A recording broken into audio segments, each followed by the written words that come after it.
everyone. Thank you so much for joining us today. We are very excited to kick off this new virtual interview series for the fall. We have a great list of guests lined up over the next 12 weeks. To see our full list of guests, you can visit our website. It's www.reachandteach.rocks. Just a reminder, we will have a Q&A session at the end of this interview. So if you have questions for our guests, just go ahead and drop those in the chat, and we will make sure that our guest answers those questions before this interview is over. So let's go ahead and get started. Joanna, we are so excited to have you with us today. Can you take a few minutes and just kind of explain a little bit about who you are and what you do? Absolutely. Hey, everybody. I'm Joanna Gallagher. I am an executive producer and showrunner. I am from Plano, Texas, and then I went to college in Austin at UT, Hook 'em Horns, and then now I currently reside in Los Angeles.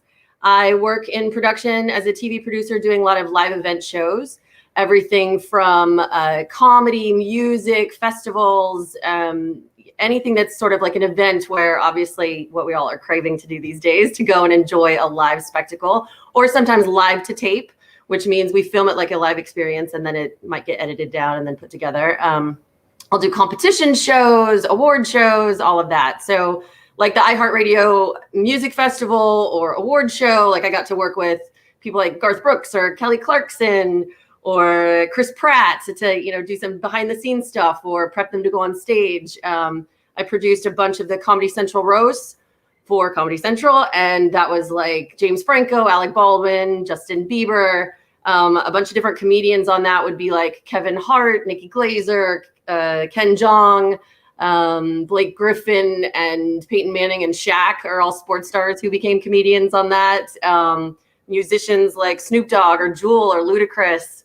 I'm like name dropping here, but I just figure it's fun to hear about some of the people I've interacted with. Some of the actors like Robert De Niro, Pete Davidson, Carrie Fisher, rest in peace, Jonah Hill. So yeah, it's been really cool just doing a lot of the live comedy event shows. I was the showrunner, executive producer of Drop the Mic, which is the celebrity rap battle show hosted by Method Man and Hailey Baldwin, and then became Hailey Bieber. And, everybody from like Shawn Mendes to OBJ to Mark Cuban to the Muppets. So it's been really cool. I worked on a lot of great shows with a lot of great people, and well, I guess not just people because, Muppets, but which is also incredible. So yeah, there's a range of them. I mean, it sounds like your career is so much fun. To be honest, I'm super jealous.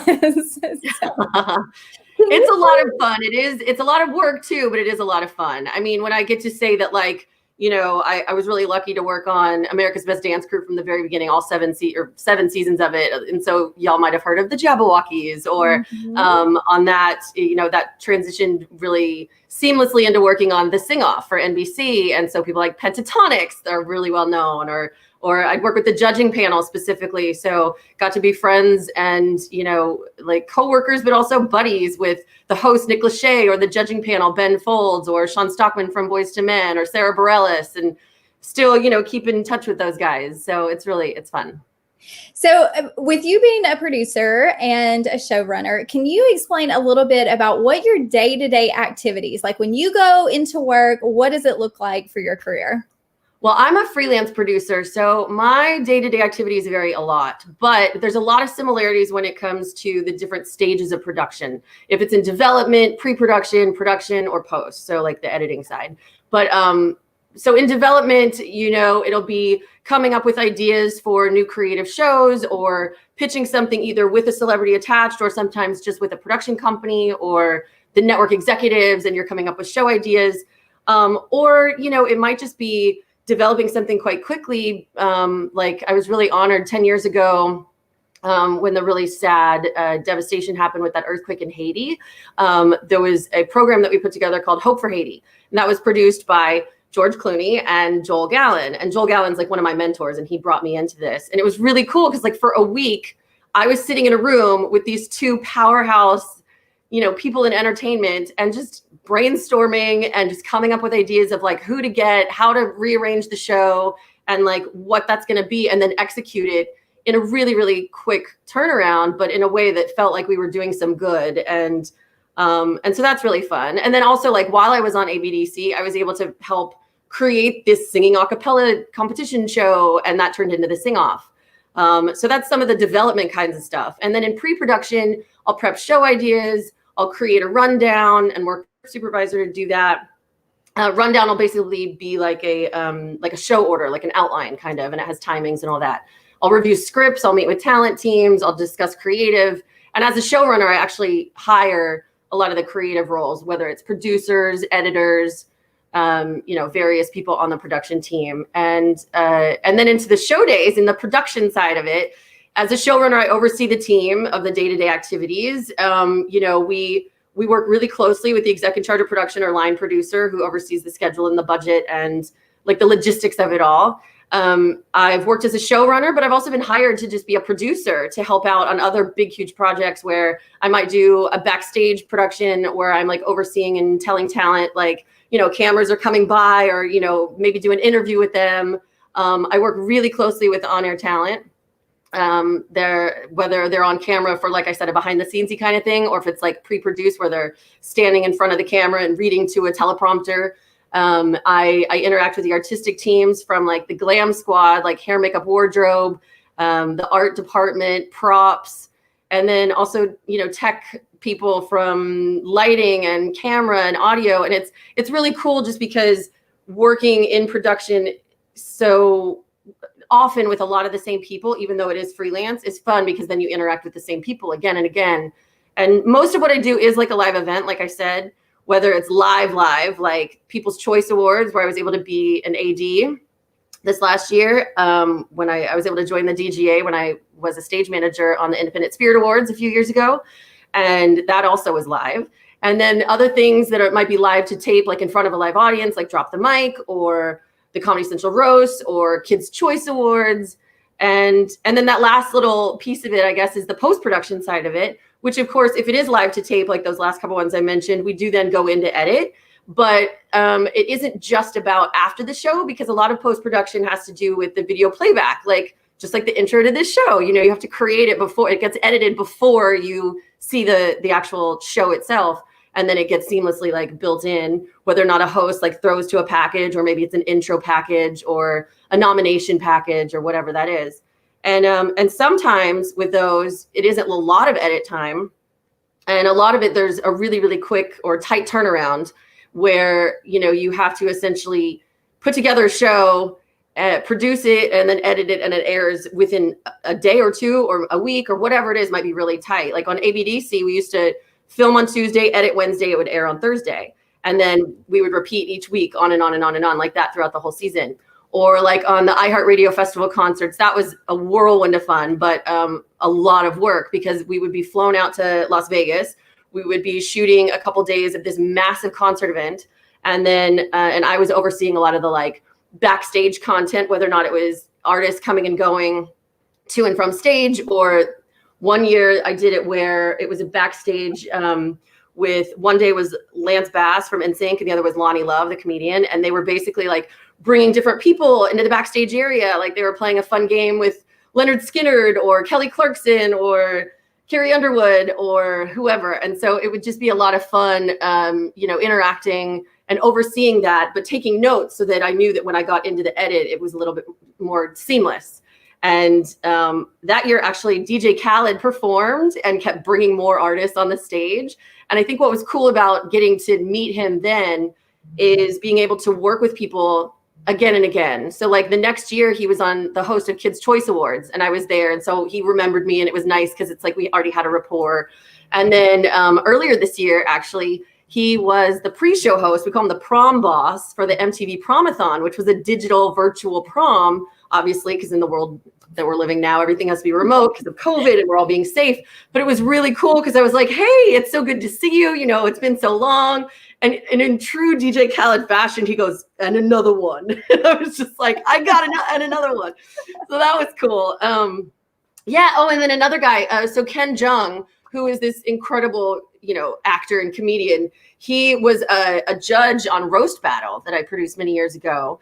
And then he also was on Drop the Mic. And of course, we had a blast doing that. He rap battled against Shaquille O'Neal. So it was like a very funny looking, but they were awesome. And then the next year, he was actually as part of the dais, the comedians all on the panel for Alec Baldwin, the roast on Comedy Central. And it was actually really cool because he said to me, he goes, Joanna, since you're here, I can relax. I know everything is going to go smoothly. And I was like, that's so nice to hear. And he's like, do you have any advice for me? I was like, why do you need advice from me on a performance? And he's like, I've never done stand-up before. So I just don't, what do you think? What should I do? And I was like, honest, I don't know, I remember exactly what I said, but it was probably something to the effect of just like, go out there and have fun. If you're having fun, they're going to have fun too. And it's true. Like that's really one of my mantras kind of in production is entertainment supposed to be fun. We're supposed to have a good time. And it is a lot of work and there's always going to be struggle, just like with any job, but it's like, it's supposed to be a good time. So when it stops being fun, you got to find something else. But truly, it's all about having a good time. And, life's too short to feel stuck. So find stuff that inspires you and do that. And yeah. So anyway, I guess the point of that question, job duties vary all over the place. But I get to meet a lot of really cool people. Sounds like you have a lot of skills and different skill sets that get you through your day to day. So one thing that you mentioned, I know you said you do a lot of live shows, but even with the live show, there's a lot of planning. And is there script writing that goes into that as well? Absolutely. So whether or not it is there's actual script writers or there's like consultants who essentially give suggestions, on those competition shows, obviously if they're talking straight to the camera and they're saying like, coming up next, we're going to see the Jabberwockies hit the stage or whatever that is. Obviously, there's all those punny jokes that Mario Lopez used to say. And I would definitely encourage all of that with the writing team. They were fantastic and are fantastic. And that's true too. Like a lot of those guys like get to create and have fun. And we work with the same writers or the same producers. But yeah, we prep. There's different producers, whether or not it's, from executive producer level through supervising producer or the different associate producers or field producers, if they're going out and like shooting something, like all those package elements that you see, a lot of the like script copy that's in that.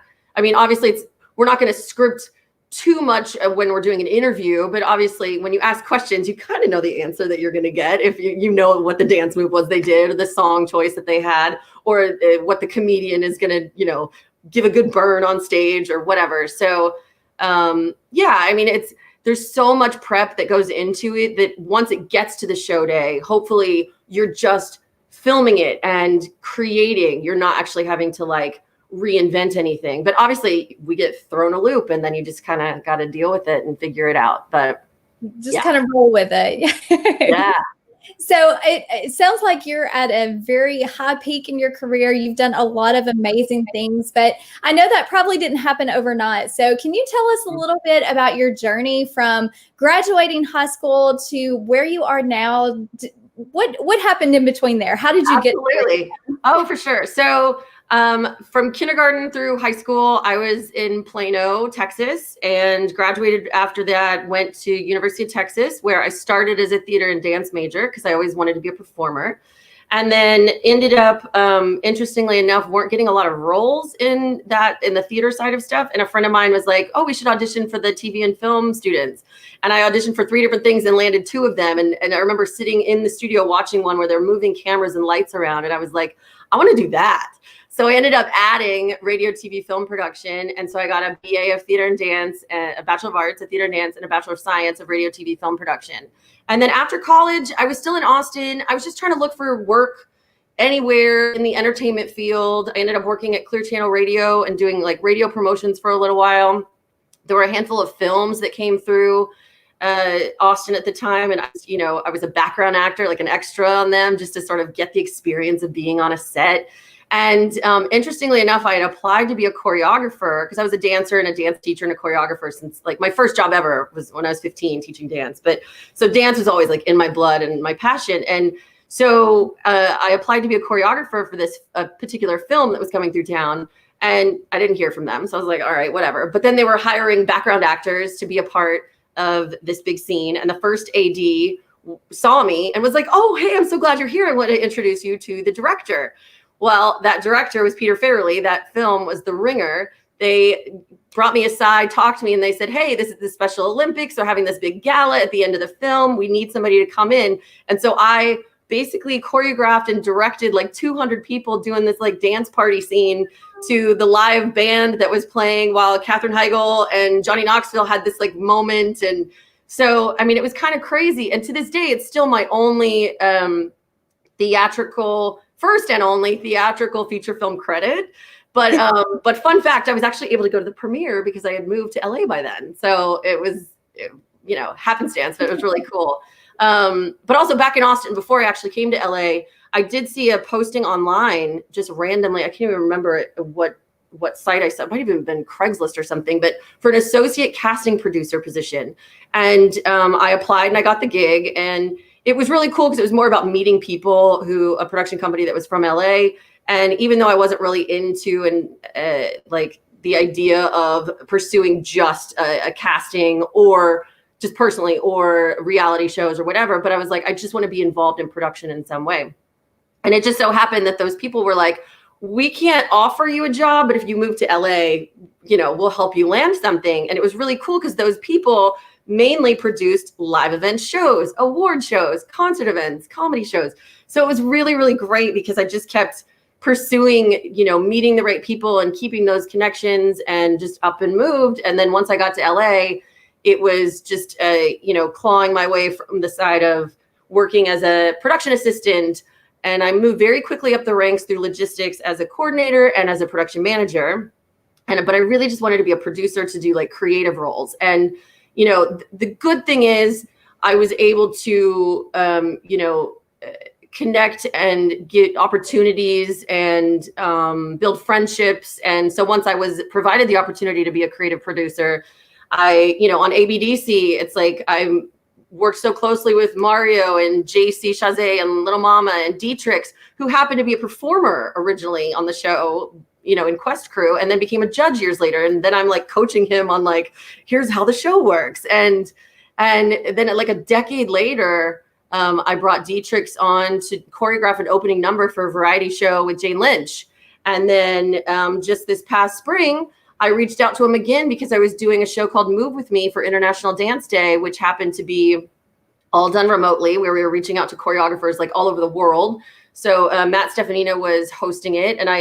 And we had a great casting team that was reaching out from MTV to have a bunch of different choreographers involved. But I personally have like connections with people. So I called Chachi Gonzalez, who lives in Finland now, and she was a part of it. And, even in the finale performance, like reached out to Steve Terada or Nappy Tabs, and they sent in a little something. And using my connection and my friendship and my relationships that I've, made throughout the years, it was just really fun to know that like you can lean on your past to sort of bring into something that you're working on currently or reach to the future. And also on that show, I was able to join into the fun because in the finale number, we were having people submit videos from all over the world so that you could be like in a little box showing off the dance moves that Matt Stefanino choreographed. So I learned them, filmed myself, submitted, and so I actually got to perform on a show too. That's awesome. Well, it sounds like networking is something that really kind of helped you move through the ranks. I know for me, networking is something that I wish I would have learned how to do at a much younger age. Is there anything that you wish you would have learned at a younger age that might have helped you be successful sooner?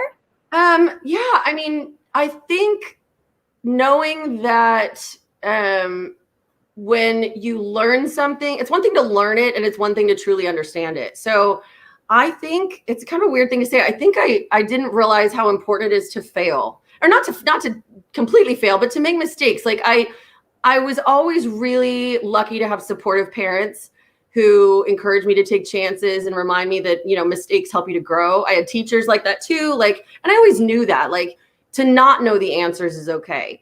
To lean on others for guidance, to find expertise from others is a good thing. And, I always wanted to be the go-getter and try to work really hard to make sure I always had the right answer. But it's also okay to realize that, you can find other ways to be successful by knowing that others have gone through it too. And so, learning that has been really important. And learning that not achieving everything that you hoped and dreamed for the first time, it builds character. It makes you stronger.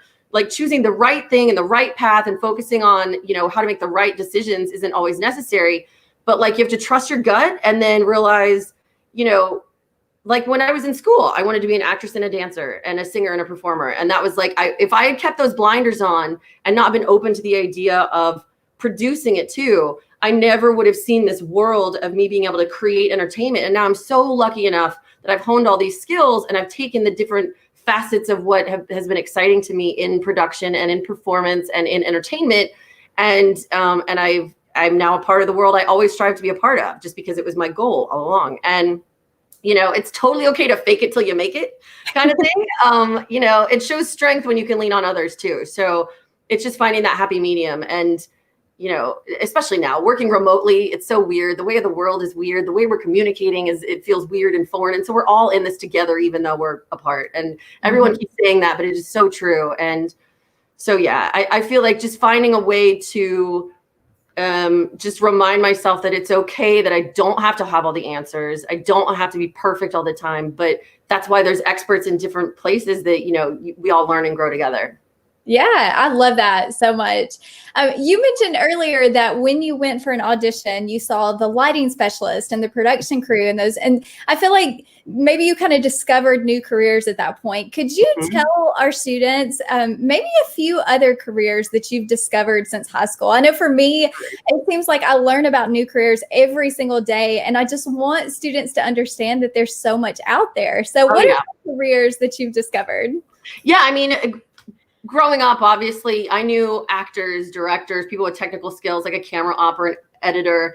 And back even then, when I heard the term producer, I just thought it was like a film investor. I didn't even realize the many facets of what a TV producer does and what TV production was all about. And now it's not even just TV, it's digital, Amazon, Netflix, YouTube. And there's so many ways we're all consuming content. And but there's a lot of specific skills needed that I just kind of assumed everyone sort of did everything, but there's so many specifics like set designers, lighting designers, art directors, and all the people on their teams that execute everything. And then there's like a music supervisor who decides songs or helps get them cleared by talking with a clearance representative who deals with music and media licensing, or like the A1 who oversees the music or the audio in a live production, or the music mixer in an edit who takes the final piece after it was given to them by the editor, whether or not it's the offline editor who's working with a producer to actually stitch a show together or to create the package elements, or the online editor who's actually, color correcting and essentially finishing the show. But yeah, there's graphic artists, marketing teams, social media managers. In production, there's like the transpo team to get people around set. There's craft services and catering.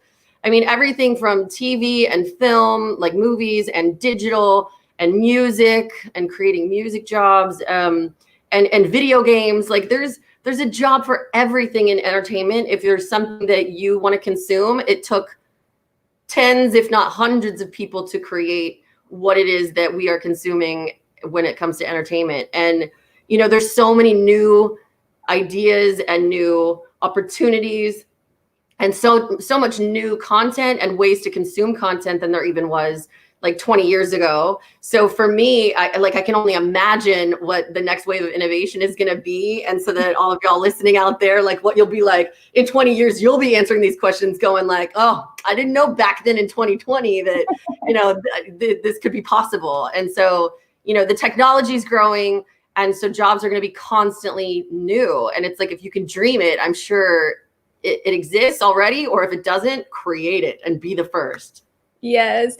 So one thing that we love to do throughout the series is just to be able to provide students with some tangible steps that they could go out and do today.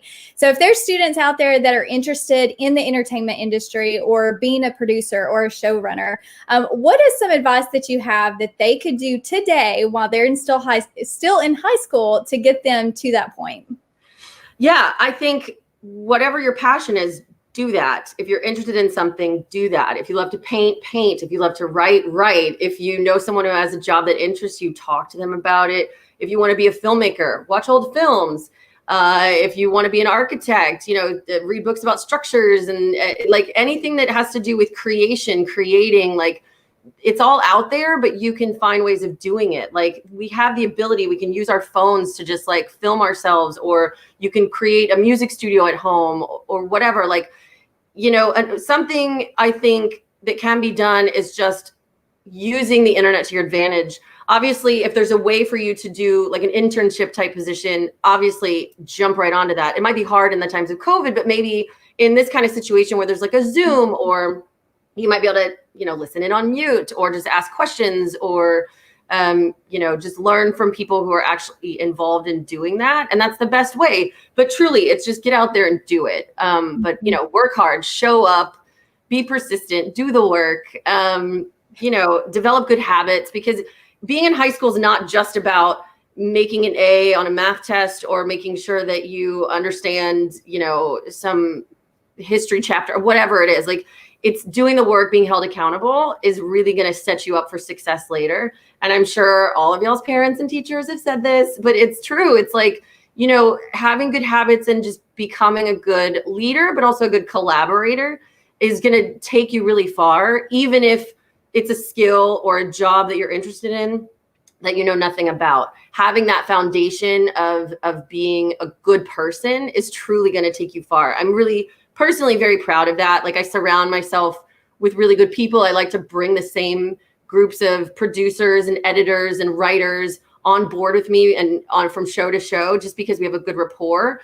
It's because even if the work sometimes gets stressful or hard, if you're around people that lift you up and make you feel good, and I like to do that to others, it's really, that's what the challenging times, that's when you get over those hurdles, is when you work together. And so, yeah, just find good people, be passionate. And even if you don't have a passion, but you just have a teeny little interest, look into it. You never know. Like, I would have never even thought about really diving into world as a producer until I sort of just, I pivoted just a little bit and then was opened up to another world. So it doesn't have to be your full on passion forever and ever and ever. It can just be something you're like, that's interesting, I'll pursue it. And then it could turn into something huge. Mm-hmm. Just be open to possibilities and new opportunities.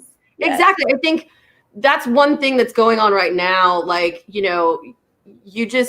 never know what's going to happen. Like, you could be pursuing, reading something or watching something or just consuming something, and it could inspire you. Somebody in particular could inspire you, or a subject matter could, but just do your best to try to pursue that. And then you never know, you could just end up, dancing at the after party for Roast Battle with Dave Chappelle and Snoop Dogg, like I did. So again, I'm dropping names, and I know that's so Hollywoody, but I just figured it's fun to share some of the experiences I've had. Yes, it sounds so exciting. So what we want to do is we want to open it up to questions from students. So if you guys have questions, you can drop them into the chat, into the comment section, and we can ask Joanna those questions.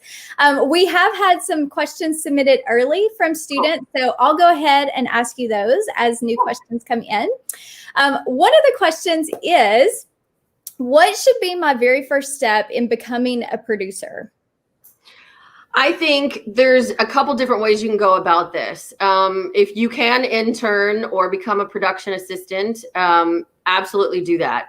I did go to college, and I really loved my experience there. I know a lot of people who are in production who went straight from high school into production, but you got to pay your dues. You got to start as a PA, or if you like to edit, start editing. And if you want to go into the post-production route, you could always try to land a gig as, in the editing side of things. But there's so many ways to go about it, because you can be a producer and a showrunner like I've become, and I've been so grateful, but it took many different paths in a way. Like I said before, I went through the logistics side of things. I was in production management. I was able to sort of nudge my way into different productions in a creative role. And then I just showed up. And so whenever there was an opportunity that presented itself, I was able to just dive right in.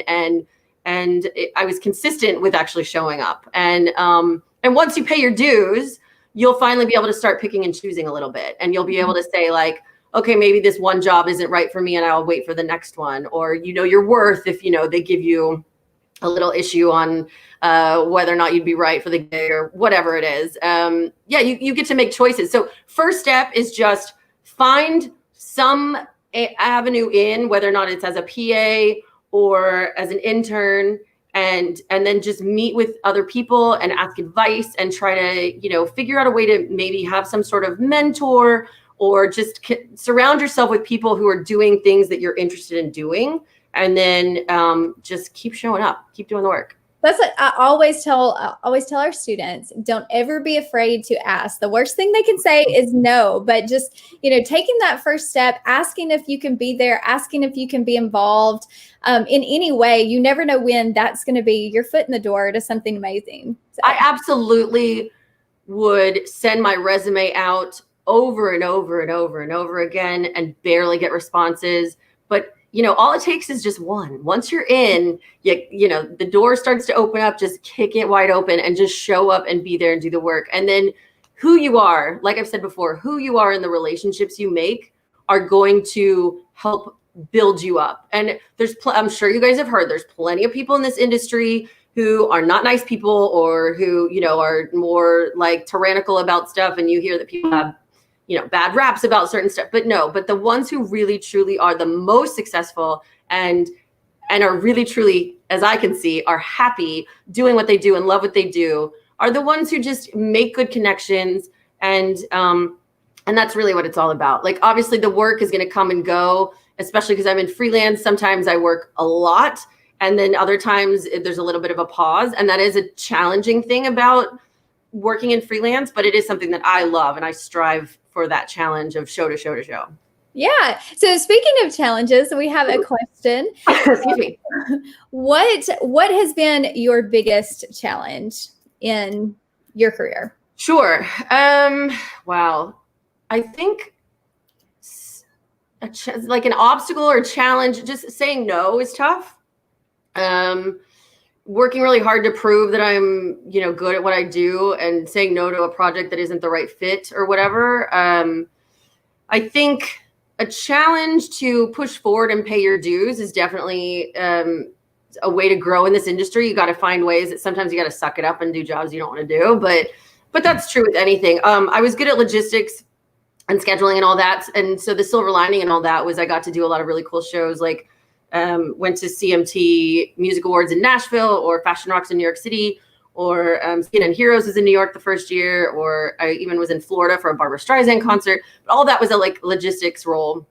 And but the obstacle is that even through the fun of going to new places, I just wanted to be a producer, wanted to be a leader. So finding ways to sort of tough out some of the harder jobs and the challenges of basically proving yourself. But it wasn't that you had to prove that you could do the work. It was that you could prove that you were reliable, because the work was going to happen. And even if you didn't know what the work was or had a challenge in how to actually execute, just showing up and making sure that they knew you're going to try your hardest, and then you learn as you go.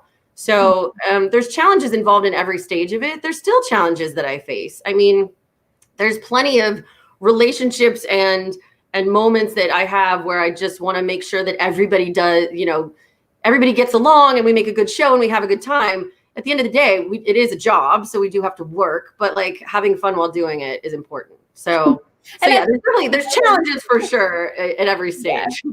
And I think just knowing too that your career isn't always going to be fun. You know, you made the comment, it is a job, and there's a lot of times that you have to do things and take jobs that you don't want, but it's just a stepping stone to eventually where you want to be. So I think no, exactly. I think that's true too, is that sometimes there are projects where I'm like, well, this isn't exactly, you know, something that is going to be the perfect end all be all show. But interestingly enough, there's always something spectacular that happens. Like you end up meeting someone new, or forming a new relationship with someone, or learning a new skill. And then that just sort of expedites to the next project. Or it could lead one project, one that I just had worked on earlier this year, led me to do with the same production company, all these other remote shows that I did over the summer. And so I never would have done the Prom-Athon or the International Dance Day show, like had I not already worked with this production company before. So it's about creating those relationships, because you never know like what the next possible, project might be, and open you up to new people and new experiences. So just, show up. And like I said, I mean, I keep saying that, but it's so true. Like that's been my mantra. I'm like, it should be fun and just show up and do the work. But finding a way to balance those is the best. So we have another question from a student. What does it mean to be freelance? It's a great question. Thank you for the question. So freelance means that I am not a full-time employee at one company. Like some people might work for like NBC Universal and they're an executive there or whatever. Like a friend of mine actually started as a page there many, many years ago, and now she's a super high up TV executive. So she worked her way up through one company.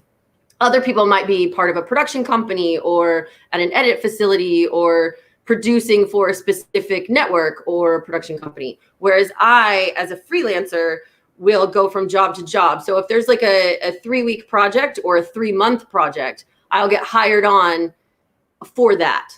Even though it's a contract, I am an employee during that time, usually. And as you guys saw, like I was able to start a year and a half, maybe 2 years ago, Gallagirls Productions, which is my production company that my older sister Amy named for me, just because it's one of 3 sisters. So Gallagirls. Sorry about the air. Whatever. But no, for freelance, I basically contracted out or hired on for a short period of time for a specific show. And then if I'm lucky enough to work on a project like Drop the Mic was 3 seasons or ABDC was 7 seasons, or like the iHeartRadio festivals, they bring me back year after year. So you get to work on similar projects with similar production teams again and again and again. But it's not like I'm going to work 9 to 6 every day or whatever. It varies day to day and week to week and show to show.